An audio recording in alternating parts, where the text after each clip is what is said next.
One thing that will never not be funny to me is the hypocrisy of this community, the franchise and the community, and just how phony and dumb a lot of these people are, man. Like, it'll never not be hilarious goofing on these weird nerd dorks, watching them squirm. Shit is absolutely biblical. Like, we're seeing now from the same people who have been arguing that Call of Duty was not dying, all of us out here with the rage bait, and we're all conspiracy theorists, and we're all this and we're all that, just a whole gang of toxic bullshit, just stupid shit that these idiots like to say. So the game wasn't dying, it was in a very healthy place. Steam meant nothing, and those are the same people now that are watching all this shit, seeing all this, and apparently now we're back.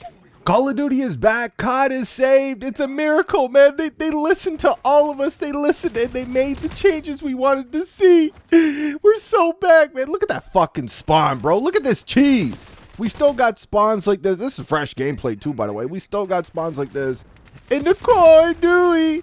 Like, how can you see a spawn like that and go, yo, it's everything's fine over here on this side?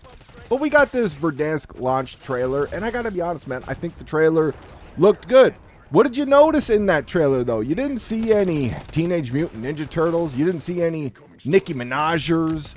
You didn't see any farting unicorns. You didn't see none of the cringe that we see on a day-to-day out in these lobbies. You didn't see none of that shit, man. Everything was more grounded, like Call of Duty should be. I think the only skin, the only kind of...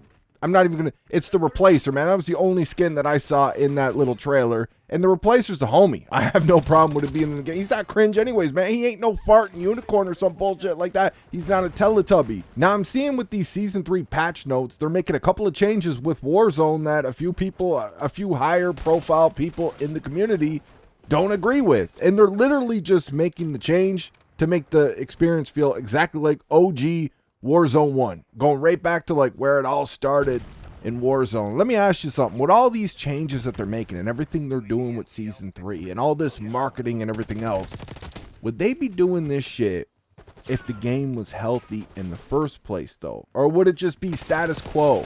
Par for the course. It'd be the same old, same old. We would get a few maps for multiplayer. You guys would get your game modes or whatever in Warzone. Everything would just be the same. Would they be jumping through these hoops trying to get people back if everything was healthy, the game was healthy, the franchise was healthy, Steam numbers? If Steam numbers meant nothing and there's no trends there, would they be jumping through these hoops? That's what I want to ask these hypocrites that apparently, oh, we're so back, man, but just a couple of weeks ago, nah, y'all are lying. COD is better than it's ever been. We're in a good place. Y'all are just rage baiting. These are some questions I feel like we need some answers, people, from all these knob goblin VIPs. Like, I feel like they deserve to give the people some answers, man. So, like, we're back. COD is saved. But, like, according to you guys, COD was always healthy and it wasn't dying. So, like, which one is it, man? Are we saved or what's going on here? And actually, I got another question for these hypocrite D-riding VIPs with the knee pads on all day, every day, out here with their agendas, talking about how COD is saved and COD is back and COD is this and COD is that. Other than bug fixes, which we see on every patch note, they always claim that they're fixing bugs, and then we play the game and nah, they didn't really fix the bugs, and they added a couple of more in there, and there's a few more glitches, there's a few more of this. The game's even more broken. Other than the bugs, though, a lot of people's core problems with the game have not actually been addressed, though. Oh, those cheaters that you run into, for all you good players, those cheaters that you see every time you get on the game, which is why you put the game down because you're tired of this shit. All those cheaters, yeah, they can't give you any more details on that, fam. You got to wait and see. The servers, have they said anything about the servers? I haven't heard jack or shit about the servers. What about the matchmaking? The most predatory, toxic matchmaking we've ever seen in a video game, and we're just talking about pubs. Warzone, multiplayer, it don't matter. The most toxic matchmaking in video gaming history, and they haven't said shit about it. But you're out here peddling this nonsense that Call of Duty is back, Call of Duty is saved. Why? Because we're going back to the very first map we ever had with Warzone. Blackout was better, in my opinion. The map was better. The game mode was better. But apparently, Call of Duty's back because we're going back to this map and more familiar gameplay experience and all that. Like a map that you all, a lot of y'all, complained about in its prime. You were bitching about that shit. Now the map was too campy and everything else. Like, they didn't really change it around that much. They changed around a couple of trees, dog. The lighting is a little bit different. You're still going to see entire teams camping in buildings where there's only one entrance and exit. Like, how you going to deal with these motherfuckers? You got the drill charge now, but how you going to deal with these annoying ass bitches camping as entire teams like that? You're going to be on the socials complaining about them again. But in the last few days, though, Call of Duty's back. Call of Duty say, we're so back, man. It's everything we ever wanted. Like, it's Call of Duty, man. This is what we're talking about. This shit ain't Call of Duty. Call of Duty, COD 4 to Black Ops 2. That's what we should be chasing. Those are the glory days we should be trying to replicate. Not COVID COD when you're over stuck in your house, bored as fuck, and you thought the game was actually way better than it really is. You're going to find out the hard way in Season 3, especially if they haven't fixed those core issues. But something they did, or they're doing for Season 3, that actually I think is great. It does not deserve any praise. We should not be giving it any praise. But I'm going to praise this bitch right now, goddammit, because it is a great change. It's just something that they should have been doing this whole time. Or at least whenever they started doing this with ranked, they should have been doing this then. But we finally got console crossplay across the board.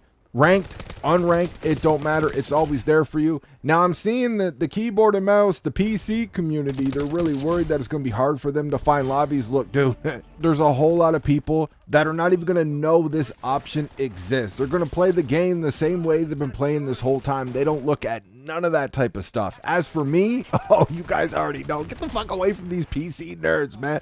I'm going to be living with the console crossplay. I know we got cheaters on console. The skill-based matchmaking with the EO matchmaking is still going to be toxic as fuck, but just get me out of there, cuz.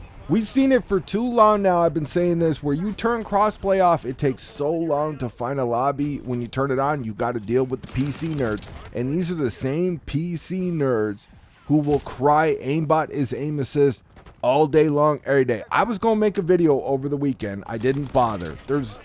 You know that stat they try to say that like 60% of the people who've been reported for cheating are on console? So Call of Duty, funny enough, Call of Duty says that they can't be cheating, I guess, because they're on console, which is hilarious because we have a lot of cheaters on console as well. We just have way more of them on PC. But you seen all the whiny ass crybaby baby back little bitches keyboard and mouse players quote tweeting that post from Sir Charles Shillintel talking about, oh, the reason why they did that, the reason why it's 60% is because everybody's confusing aim assist with aimbot because you can't tell the difference. Like, these nerds are so fucking warped, dude. They got every advantage in gaming, and they spend their entire days crying about fucking aim assist. You can't make this shit up. A dude moving around and aiming with his two goddamn thumbs. They're crying about that shit because he has a little bit of aim assist there, man. They got the freedom of God himself. That doesn't mean shit to them. They can just point and click. They're flicking on people. They got all that mobility and everything else. They can control that recoil better, the whole nine. But no, aim assist is ruining the game. Oh, just get me away from these bitches, all right? Like, give me the console crossplay. I don't want to deal with these fuck bitches no more. Let them go over there in their little lobbies, cheesing on people and crying about aim assist being overpowered like the little bitches they are. Just leave them over there. And before somebody tries to tell me in the comment section that you can use keyboard and mouse on console and we got to deal with all the Zims and the Zens and all that shit, dude, I know it's a rough time for modern gaming, for modern Call of Duty. But that's it. That's all I got for this one. I was going to talk about a little bit of the movement changes that we're going to see. I don't know if I'm going to be back with a video tomorrow, but I'm going to save that for that video in case I am. Let me know what you guys think in the comment section. I hope you enjoyed the video, and we'll talk to you on that next one.